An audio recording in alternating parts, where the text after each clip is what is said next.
জুপিতৰা ভূঞা অসমীয়া চলচ্চিত্ৰ, ভ্ৰাম্যমাণ থিয়েটাৰ আৰু ভিডিঅ' ছবিৰ জগতৰ এক পৰিচিত আৰু প্ৰতিভাশালী নাম।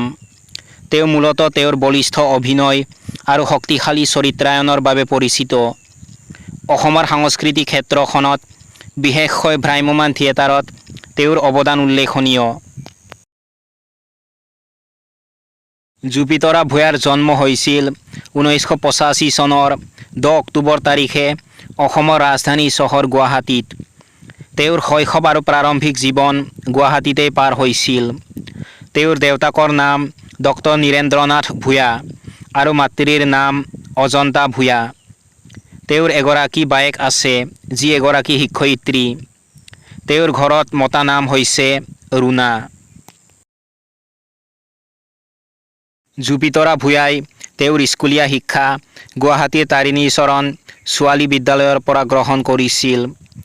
তাৰ পিছত তেওঁ উচ্চ শিক্ষাৰ বাবে সন্দিকৈ ছোৱালী মহাবিদ্যালয়ত কলা শাখাত নাম ভৰ্তি কৰিছিল।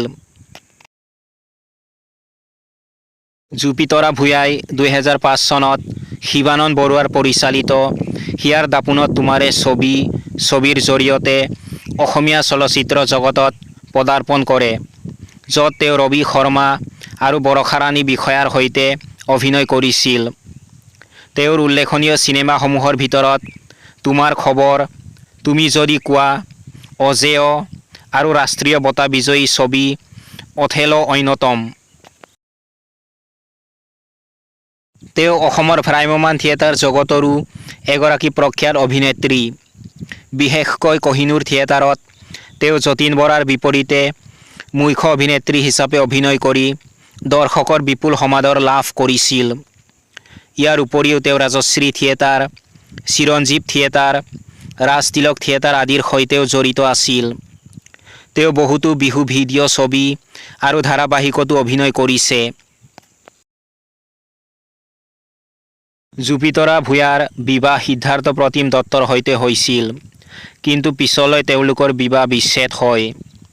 তেওঁ এগৰাকী সাহসী আৰু স্বাৱলম্বী মহিলা হিচাপে নিজৰ কেৰিয়াৰ আগবঢ়াই নিছে। জুপিতৰা ভূঞাক 2014 চনৰ প্ৰাগ চিনে এৱাৰ্ডত শ্ৰেষ্ঠ অভিনেত্ৰী মহিলা হিচাপে মনোনীত কৰা হৈছিল। পৰ্দাৰ পৰা মঞ্চাভিনয়লৈ জুপিতৰা ভূঞাৰ যাত্ৰা সংগ্ৰাম আৰু প্ৰতিভাৰ এক সুন্দৰ নিদৰ্শন। যিকোনো চৰিত্ৰত নিজকে উজাৰি দি অভিনয় কৰা জুপিতৰা কেৱল এগৰাকী অভিনেত্ৰী নহয়, তেওঁ অসমীয়া সাংস্কৃতিক জগতৰ এক বলিষ্ঠ কণ্ঠ। আশা কৰা যায় আগন্তুক দিনবোৰত তেওঁ দৰ্শকক আৰু অধিক উন্নত চৰিত্ৰৰে মুগ্ধ কৰি ৰাখিব।